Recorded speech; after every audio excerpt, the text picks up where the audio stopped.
What's up, everybody? I'm Nike Simone for the ones who do not know. I'm running here real quick today because I had another epiphany, and this epiphany is just about who you are, and it's about like the time frame in which stuff happened for you. And the epiphany came to me with flowers, because at once upon a time, we're gonna just hop into it. Once upon a time, I used to go by this girl named Daisy No Dukes, and it's just like I knew that I was a flower child. I knew that I had to be birthed, and the reason why I wanted to be a flower child and a daisy is because while roses was well known, while roses was a symbol of love, or daisy was something more, a little bit more harder to find. I won't say it was rare, but harder to find than a rose. So it begged the question: are you a daisy in a garden full of roses? Could you be the reason why? Could the reason why your time frame looks so different from other people is because they're blossoming, because they're roses and their time has came, and the only reason that you're still sitting idle, Father God help me with this, the only reason that you're still sitting idle is because you're a daisy and you need the water, you need the rain, you need the storm, you need the wind to build up turbulence, to build up strength in your stems, to build up strength in your bones, so that you could blossom in full sun, so that you could blossom, and when you blossom you could be ready for the hurricane, so that when another rainstorm comes, once you blossom, it won't wash you away. A rose could be so easily washed away, so easily blown away in the wind, right? And so that's just the epiphany today. Like, could you be a daisy in a garden full of roses, still waiting to blossom, still waiting to bloom, and you just feel as if, you watching everybody around you, you see everybody else growing, you see everybody else getting the things that they desire, the material things that you feel as if you desire in life, but maybe those material things ain't for you, and God just needs you to stay grounded, stay focused, stay content in the person that you is today, so that when God bless you with the things that come with the blossom, when God bless you with the things that come with your growth, you be prepared for it, you be ready for it, you be ready to take it and and and and, and ball it up, and hold it all in and get the job did with it, right? So that's just what I want you to say. Like, just be content in whatever stage you in life right now. Somebody had to tell me, I had to tell my brother, I had to just say, like, somebody had to tell us that, you could be right in whatever you asked for 2-3 years ago. Maybe because time, you know what I'm saying, the time frame seems as if it's off, and maybe you forgot that this is something that you prayed for way back when. But you could be standing in exactly what you prayed for. You could be one corner away, you could be one rainstorm away from the blossom. But you can't give up. You can't say, oh, okay, the rainstorm steady coming, but I'm gonna wither. I'm not gonna continue to try to grow. I'm not gonna continue to produce, because I'm still just a little bud. I don't know where my petals going. I don't know when I'm gonna be beautiful as a flower. So just your blossom could be right around the corner. Your blossom could be one rainstorm away. Rainstorm after rainstorm. You said, idol, God wants you to understand that whatever you're going through in life is put in your life for a reason. Another thing is that I'm taking a class in philosophy right now, Introduction to Humanities, and in this class is teaching us that from a Hindu perspective, it states that what is a good thing, what is a bad thing that's happening to a person. It depends on, like I say, he said, the time frame in which those things are happening. If something just not happening, it may seem as if it's good. He used, for example, relationships. He said for relationships, at the beginning of relationships, they're always good. That seems as if a good thing. But the moment this go left, oh, now getting in that relationship was a bad thing. It's something you shouldn't have never did. But was it a good thing? Was it a bad thing? That's what they was teaching us. They're teaching us that and a different perspective states that bad things don't happen to good people because of who your God is. Bad things don't happen to you. Everything that's happening to you is aligned with God's purpose for you. So, you know what I'm saying? Everything that's happened, everything, the struggle, the pain, the suffering. We talking about suffering, which is why we on this topic. Well, all those things are aligned with your purpose, is to teach you. Another thing that he taught us, and I do believe that this was from the Hindu perspective, and he states that he used for example a butterfly birthing into a cocoon, and how this little kid was so eager to see this cocoon blossom in nature, you know, be able to witness this cocoon blossoming.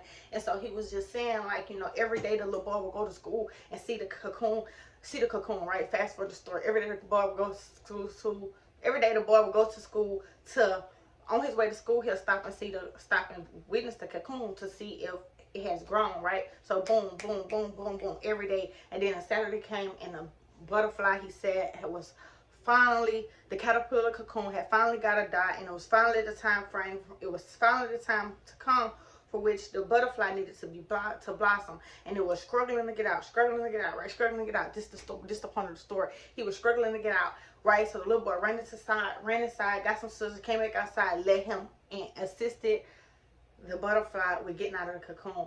What he didn't know back then, what I didn't know back then, if I would have never understood the story, if I would have never paid attention, if I would have never listened to this, and he was able to explain it, he basically stated that by an act of kindness that was produced through the boy by trying to assist the butterfly through his struggle, because of that, it handicapped the butterfly. And so the process he needed in his struggle would have produced him a great butterfly to give him wings to fly. You know what I'm saying? The fluid, I think it was like the fluid in his stomach was going to be released to his wings, and that was going to give him the ability to fly. But because the little boy helped him, he was now paralyzed. And so the point of that story was that the struggle is needed in life. Your struggle is needed. It's not there just because other people is better than you. It's not just there because you know, because some people was born with silver spoons. It's not there because, you get what I'm saying, it's there because it's needed. It's there because without the struggle, he said, you will be handicapped for life. Without the struggle, people of humans of today's society will be always handicapped, always expecting people to give them something. So I just want to tell you that you could be standing right in where you want to be, somewhere that you've prayed for so many years. Your blossom could be one rainstorm away, one block away, right around the corner, right within your reach. You just can't give up. You can't stop going. You can't stop growing. You can't stop believing in God. You can't stop hitting your knees. I'm talking to y'all and talking to me. You can't stop hitting your knees. You can't stop, you know what I'm saying? You can't be focused on nobody else but yourself and your relationship with God. You know what I'm saying? So, yeah, just be focused. Don't understand. Don't be worried about everything else. Just understand that the struggle is needed. The struggle is needed for you to survive.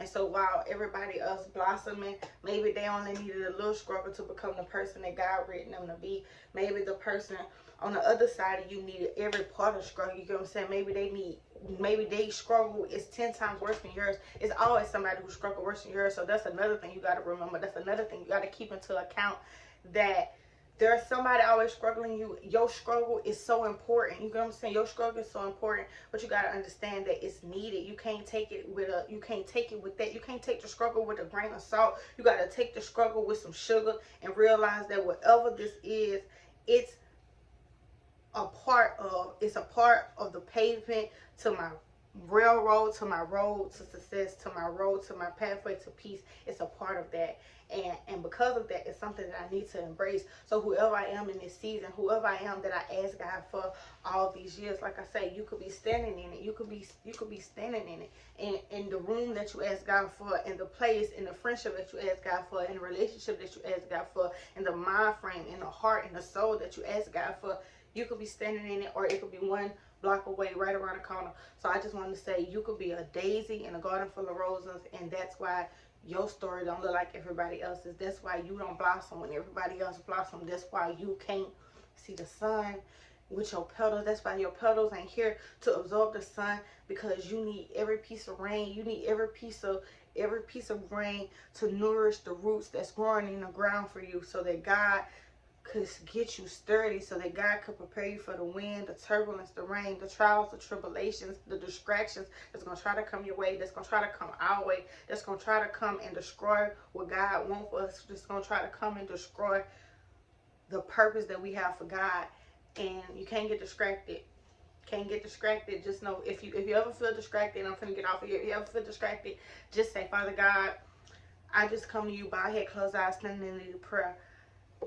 I feel as if I'm straying, allow me to come back home. Allow me to come back home. Allow me to be content and place my feet on solid ground. Allow me to remain humble and be grateful in all thy ways.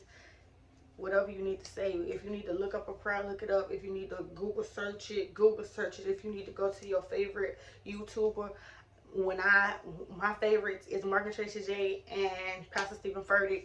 If you need motivation, my favorite is Eric Thompson. He gonna put you on your feet. He got that dog in him. Yeah. So yeah, you guys, just that's the only thing I wanted to say. But you gotta stay focused, stay grounded, stay getting. You guys, don't worry about nobody else's story. Don't look at roses and feel like, oh, rose is the prettiest flower in the world. Everybody want it. They the symbol of love. Roses is everywhere though. Just understand that roses is everywhere. You don't want to be an everywhere type of flower. You don't want to be an everywhere type of flower. You want to be something that's hard to find. Like you want to be something that's rare. You want to be something that you gotta put you gotta put some gas in your car to go get. You know what I'm saying?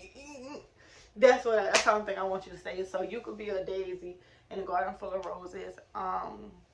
And that's why you just gotta keep idle. You gotta stay content. You gotta be stay content, but work, have faith and work. Go blind. Understand that God got you. God got us. God got us. And that's the bottom line. Yeah. What's up with you guys? I am Nike Simone. Here I am, a princess of a city in whatever city that I'm in. If you heard about the title, wait. What's up with you guys? I am Nike Simone. Here I am, a princess of a city in whatever city that I'm in. If you heard about the title, wait.